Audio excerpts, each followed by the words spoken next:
নমস্কার, আপনারা দেখছেন এবিপি আনন্দ আর আপনাদের সঙ্গে আমি অনিন্দ।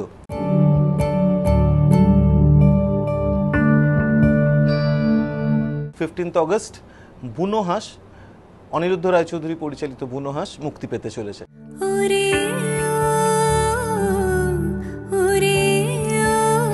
বুনো হাঁসের জায়গা জুড়ে রয়েছে গান।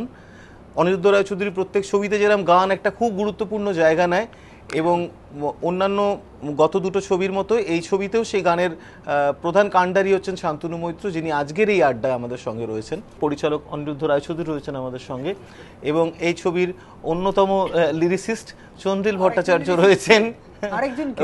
আরেকজন লিরিসিস্ট, তাকে এখনই খুঁজে পাওয়া যাচ্ছে না। হ্যাঁ, আপাতত তিনি রয়েছেন। অন্যতম বলছিস কেন? এই ছবির লিরিসিস্ট চন্দ্রিল ভট্টাচার্য আমাদের সঙ্গে রয়েছেন।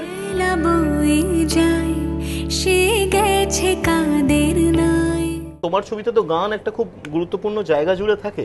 কারেক্ট। তো এবারের গানগুলো শুনে মানে একজন শ্রোতা হিসেবে আমার মনে হয়েছে গানগুলো একটু ধরনটা পাল্টেছে, মানে অপরাজিতা তুমি বা অন্তহীনের যে ব্যাপারটা ছিল তার থেকে গানগুলো একটু সরে এসেছে।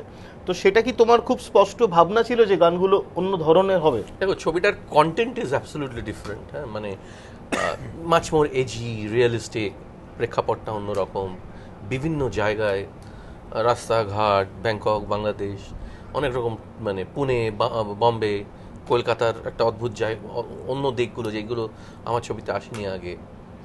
আর সেই স্ক্রিপ্টটা করার সময় আমাদের মাথায় আসছিল যে এটার একটা অন্য সাউন্ডস্কেপ হওয়া দরকার, এবং সেটা নিয়ে শান্তনুর সাথে বিভিন্ন সময় আলোচনা হচ্ছিল।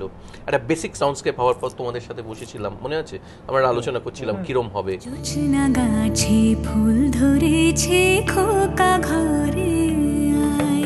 তোমাকে শান্তনু জিজ্ঞেস করবো যে তুমি তো এর আগে দুটো ছবি করেছো, টনি, তুমি ছবির মানে গানের ধারণগুলো যেন এইরকম হবে, এই ছবিটার ক্ষেত্রে তুমি কতটা পাল্টেছো নিজেকে আর কি? মানে অনিন্দ, আমার একটা সুবিধা হয়েছিল যে সেই সময় I was doing a film call Madras cafe. আর আমার মনে হয় একটা খুব ইন্টারেস্টিং সময় ছিল। টনি আসতো স্টুডিওতে, কী কাজ হচ্ছে না, ওর একটা সুন্দর একটা প্রিভিউ পেলো যে এই টাইপের সাউন্ড ট্র্যাক যদি হয় একটা ভিজুয়ালের সঙ্গে কী হতে পারে, রাদার দেন কথা বলে যে আমি এরকম করতে চাই। আমরা যখন করছিলাম ম্যাড্রাস ক্যাফেতে, এই সাউন্ডস্কেপটা অ্যাকচুয়ালি ওর মাথায় দ্য ফিল্মটার সঙ্গে ওয়ার্ক করছিল, যে this kind of an AG, একটা নন সুগারি একটা compositional score can work wonderfully.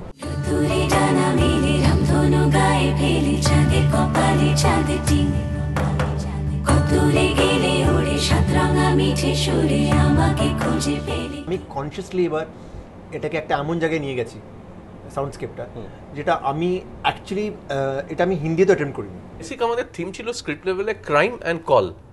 এবার আমার এখনো মনে আছে শান্তনু কতগুলো আইডিয়া দিয়েছিল, সেটা নিয়ে কাজ হচ্ছিল। তারপর তোমাদের সাথে একটা ব্রিফিং হলো। একদিন সকালবেলা ফোন করে শান্তনু ভোরবেলা কি লিখে, ও কিন্তু বাংলা, এনিওয়ে, ও রিয়াক্ট করছে তোমার পুরো কবিতাটা পড়ে, তোমরা যেটা লিখেছিলে সকালবেলা, কে লিখেছে রে।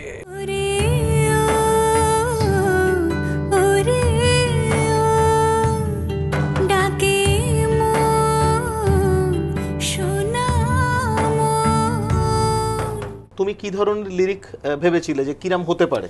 দেখো, আমার কোনো মনে আছে সে সময় তুমি ছিলেন, আমার সাথে চন্দ্রিলের কথা হয়েছিল যে আমার একটা ফ্যান্টাসি ছিল যে আমি খুব ভায়োলেন্ট সিনে এই গানটা দিতে চাই as an antithesis. Basically the fact is যে এই যে অমলের যে ক্যারেক্টারটা, হি ওয়ান্টেড একটু ভালো জীবন কাটাবে, কিন্তু অন্ধকারটার মধ্যে ঢুকে গেছে। হ্যাঁ, আলটিমেটলি এই যখন ঢুকে যাচ্ছে, ওর বারবার ওর মার কথা মনে হচ্ছে। এটা অলমোস্ট লাইক আ মেটাফর যে that is the safest place in the world, মা। এটাই প্রধান example of an audio visual কি করতে পারে। Camera an actor beyond a point সাবকনশিয়াসে কি চলছে ক্যানট ডু।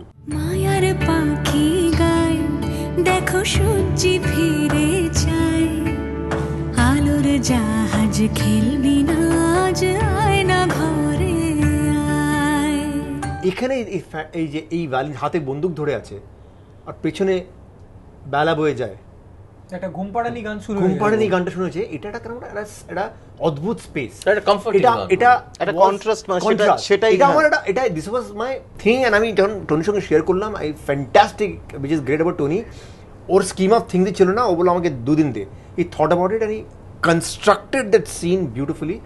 অ্যান্ড যখন সিনেমাটা দেখবে তুমি দেখবে যখন এই লালাবাইটা, আমার মনে হয় না কখনো লালাবাই এরভাবে শুরু ইউজ হয়েছে। নিশুত রাতে তোমায় ছুঁয়ে একলা জেগে রই। আমি একটা তোমাদের জিজ্ঞেস করতে চাই, তোমাদের কি থট প্রসেস ছিল ওয়াইল রাইটিং দিস সং?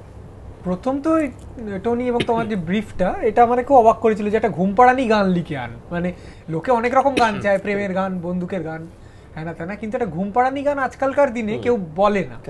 এবার লিখতে বসে আমরা যেটা প্রথমে ঠিক করেছিলাম, তুই যেটা বলছো সেটা এর মধ্যে আছে, আর টনি আরো বেশি করে বুঝবে, কারণ এই গানটা আমরা চেয়েছিলাম যে ঘুমপাড়ানি গান একটা লিখবো, আর তার মধ্যে বাংলার যে অনেক ঘুমপাড়ানি গান আছে বা বাংলার রূপকথা, সেটা ঘুমপাড়ানি গান নয়, কিন্তু রূপকথাই ঘুমপাড়ানি গানের একটা জাত, যেন ভাই একটা।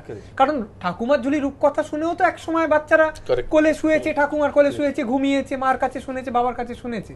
ফলে আমি আর অনিন্দ যেটা চেষ্টা করেছিলাম যে এই এমন ধরনের কিছু কথা লিখবো, কিছু কিছু ডাইরেক্ট কোটস একদম স্পষ্ট বোঝা যাবে, আর কিছু কিছু হয়তো তার ধারে কাছে কিছু লেখা, যেগুলো একজন বাঙালির কাছে, হয়তো আজকালকার বাঙালিরা ঠাকুমার ঝুলি পড়ে না, এখন যে যার বয়স 20-22 আমি জানি না, কিন্তু একটা অনেক বড় অংশ আছে যার কাছে ওই তুমি যা বললে হয়তো সাবকনশিয়াস এই কথাগুলো আছে।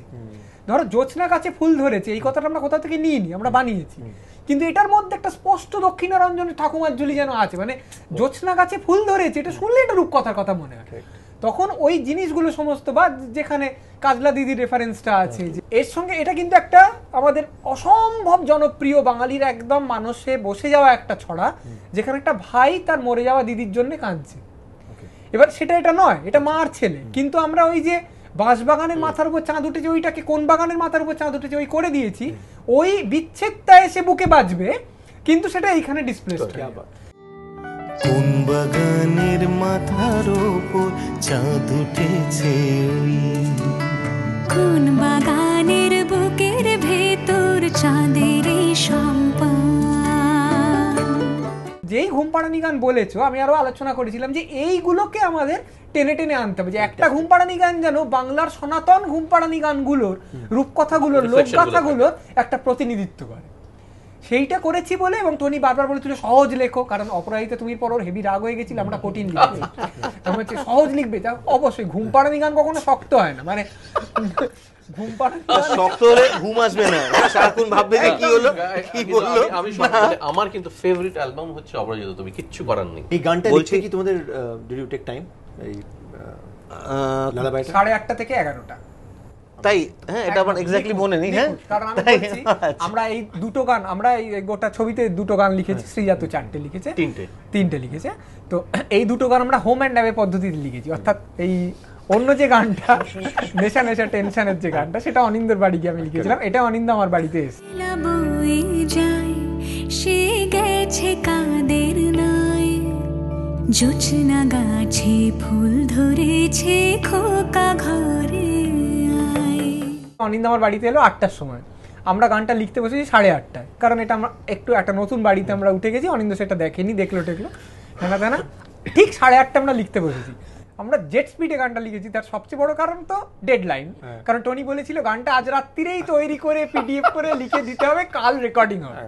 তারপরে জিজ্ঞেস করছে কি করে তোমরা পারো, আমি তো বম্বেতে ও বলছে কি করে পারো। হ্যাঁ, পৃথিবীতে সমস্ত সৃষ্টিশীল কাজে সবচেয়ে বড় অনুপ্রেরণা কোনো আশ্চর্য ইথারেল বিউটি প্রেমিকা নয়, একটা আখাম্বা ডেডলাইন তোমাকে দিতেই হবে, এর চেয়ে বড় কিছু হতে পারে। আগের দিন রাতে কি আসছে না, এক সপ্তাহ হয়ে গেল, সেইটা কাল সকালে। আর 2 হচ্ছে আমি কৃতজ্ঞতা জানাতে চাই একজনের কাছে, সেই সময় আমাদের বাড়ির একজন দারোয়ান ছিল, যে ঠিক 8:30টার সময় তার খাটিয়াটা বিছিয়ে গেট বন্ধ করে আলো নিভিয়ে ঘুমিয়ে পড়তো। 8:30টার সময় মনে আছে? হ্যাঁ, এরপরে তুমি যদি আসো বা যাও, তোমাকে নিজের চাবি ব্যবহার করতে হবে, কারণ দারোয়ান নিশ্চয়ই চাবি খোলার জন্য নেই, সে তো ঘুমোবার জন্য। এবার 11টার পর কেউ যদি আসে যায়, তার নিজের চাবি ব্যবহার করেও সে প্রচন্ড রেগে চেঁচামেচি করতো, কারণ তার ঘুমের ডিস্টার্ব হচ্ছে। তুমি 11টার পর বাড়ি ঢুকবে কেন, যেখানে দারোয়ান ঘুমিয়ে পড়ছে 8:30টায়? তো আমরা প্রচন্ড স্পিডে কাজ করছিলাম, টনির তাড়া এবং তারও তাড়া, যে 11টার মধ্যে না বেরোয় তাহলে সে খুব চেঁচামেচি করতো।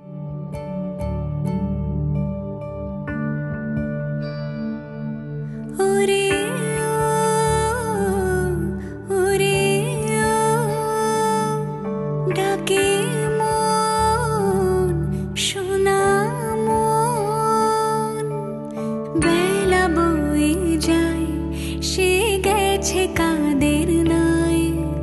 জোছনা গাছে ফুল ধরেছে খোকা ঘরে আয় রোদ্দুরে ডানা মেলে রামধনু গায়ে ফেলে চাঁদের কপালে চাঁদটি কত দূরে গেলে ওরে সাতরাঙা মিঠে সুরে আমাকে খুঁজে পেলে কি ওরে ওরে ডাকে মন সোনা মন মায়ার পাখি গায় দেখো সূর্যি ফিরে যায় আলোর জাহাজ খেলবি না আজ আয় না ঘরে আয়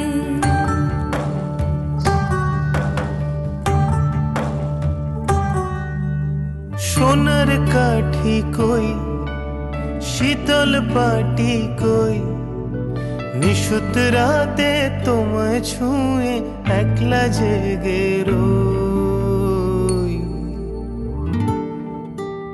কোন বাগানের মাথার ওপর চাঁদ উঠেছে ওই কোন বাগানের বুকের ভেতর চাঁদের এই সম্পান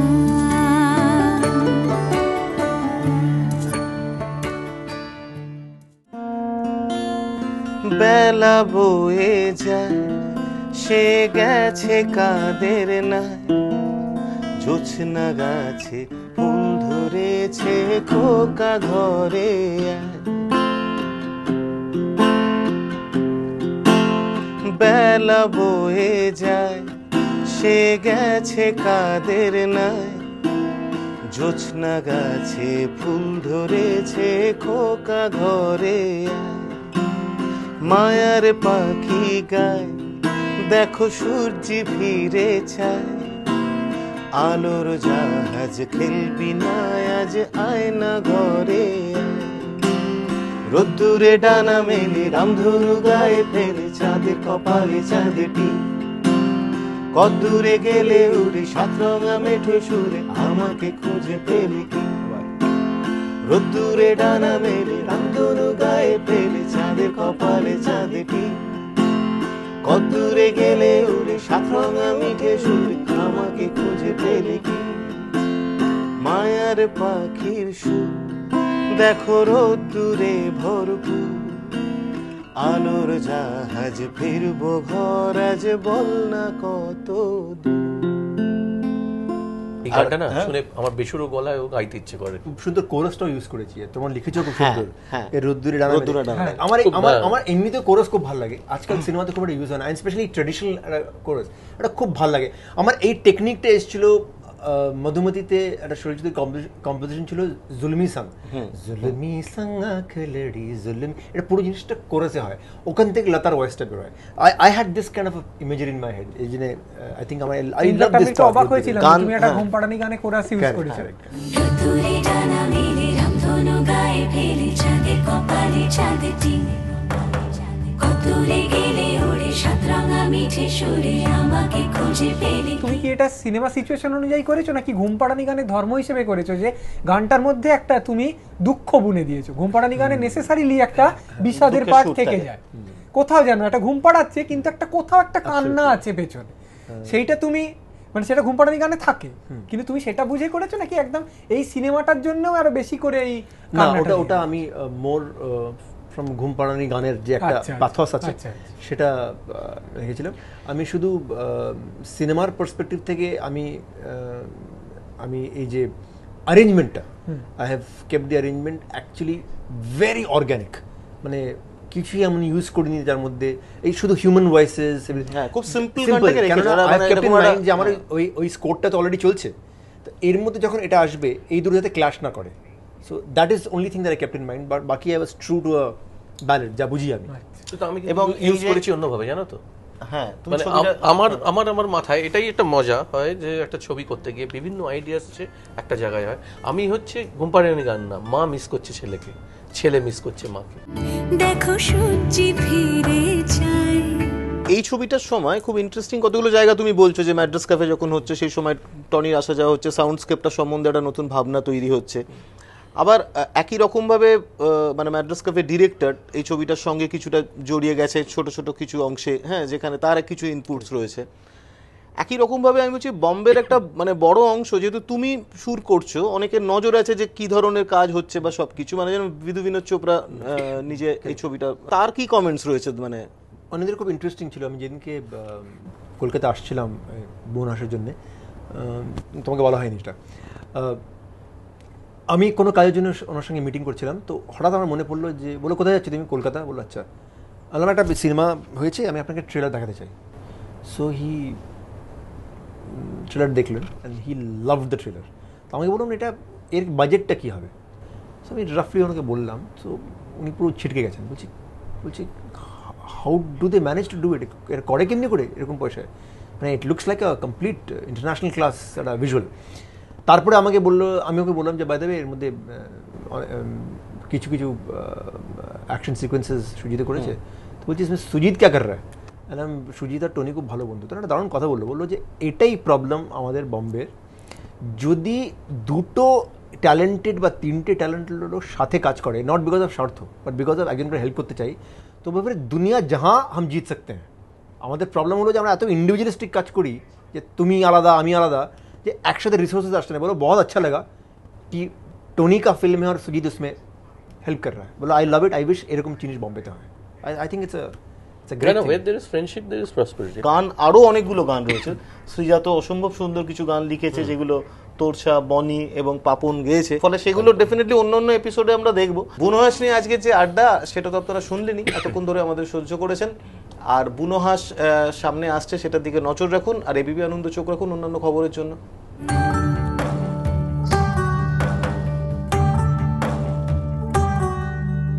সোনার কাঠি কই, শীতল পাটি কই, নিশুত রাতে তোমায় ছুঁয়ে একলা জেগে রই। কোন বাগানের মাথার ওপর চাঁদ উঠেছে ওই